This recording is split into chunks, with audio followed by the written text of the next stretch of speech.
भारत में बलात्कार एक ऐसा सच है जिसके बारे में बात करना भी मुश्किल है, पर इसके पीछे के जो आंकड़े हैं वो क्या कहानी कहते हैं। आज हम ऑफिशियल रिपोर्ट्स की मदद से यही समझेंगे कि ये नंबर्स हमें क्या बताते हैं और शायद क्या छिपाते हैं। चलिए सीधे इस एक नंबर से शुरू करते हैं।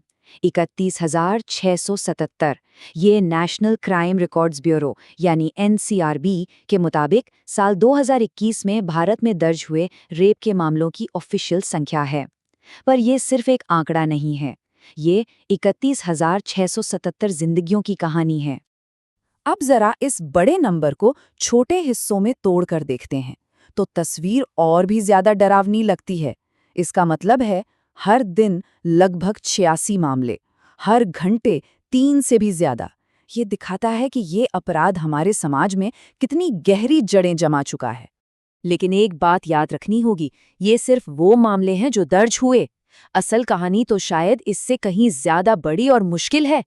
तो सवाल ये है कि ये नंबर्स हमें पूरी तस्वीर का आखिर कितना हिस्सा दिखा पाते हैं। चलिए इसी की पड़ताल करते हैं।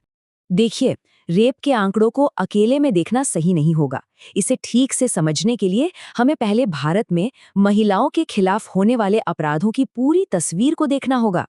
साल 2022 में महिलाओं के खिलाफ अपराध के लगभग 4.5 लाख मामले दर्ज हुए।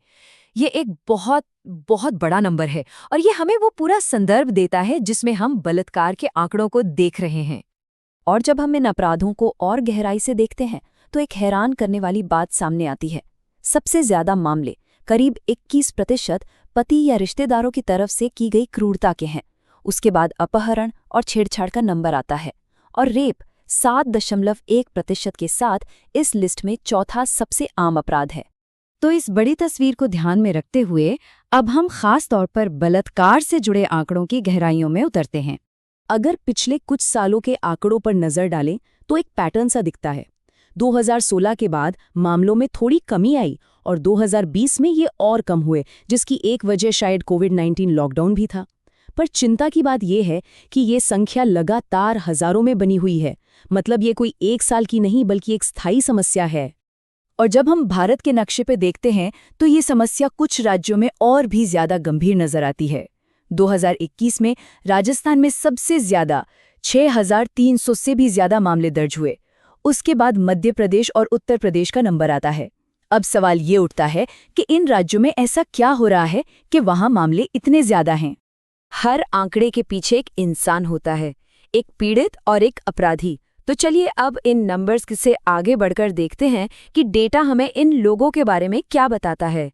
हमारे मन में अक्सर एक तस्वीर होती है कि ये अपराध कोई अनजान शख्स करता है ना? लेकिन क्या सच में ऐसा है?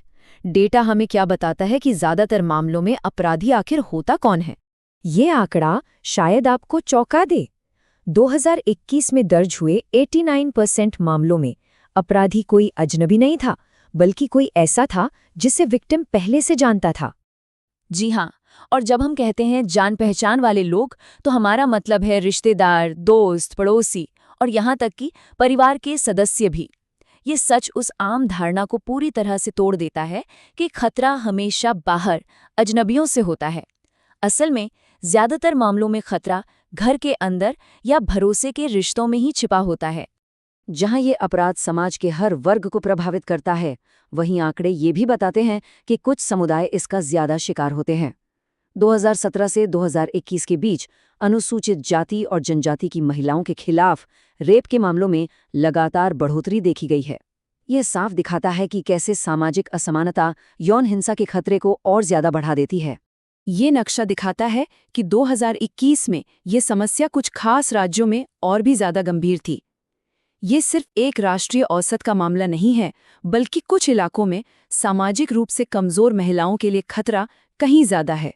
लेकिन केस का दर्ज हो जाना तो बस शुरुआत है। इसके बाद शुरू होती है इंसाफ के लिए एक लंबी और अक्सर थका देने वाली लड़ाई। और यहीं पे हमारे न्याय व्यवस्था की एक बहुत बड़ी चुनौती सामने आती है। एक तरफ अदालतों में मामलों का ढेर लगता जा रहा है, लेकिन दूसरी तरफ सजा पाने वाले अपराधियों की संख्या वो बढ़ ही नहीं रही। ये एक खतरनाक असंतुलन है। इस असंतुलन को ये ग्राफ बिल्कुल साफ साफ दिखाते हैं। बाईं ओर का ग्राफ देखिए, ट्रायल के लिए आने वाले मामलों की लाइन लगातार ऊपर जा रही है, लेकिन दाईं ओर जिन मामलों में सजा हुई वो लाइन लगभग सीधी है। इसका मतलब है कि मामले तो बढ़ रहे हैं, लेकिन इंसाफ मिलने की रफ्तार वहीं की वहीं है। इससे दूसरे शब्दों में कहें तो सजा की दर यानी कन्विक्शन रेट बहुत ही कम है। 2017 से 2019 के बीच ये 30% के आसपास रही। इसका सीधा सा मतलब ये है कि दर्ज होने वाले हर 4 में से 3 अपराधी शायद सजा से बच जाते हैं। तो इन सभी आंकड़ों को एक साथ रखने पर आखिर क्या तस्वीर उभरती है? ये नंबर्स हमसे क्या कह रहे हैं? तो हमने क्या समझा? पहली बात, ये एक बहुत बड़ी और लगातार बनी रहने वाली समस्या है। दूसरी, हमारा स्ट्रेंजर डेंजर का डर वो गलत है, क्योंकि अपराधी अक्सर अपने ही होते हैं।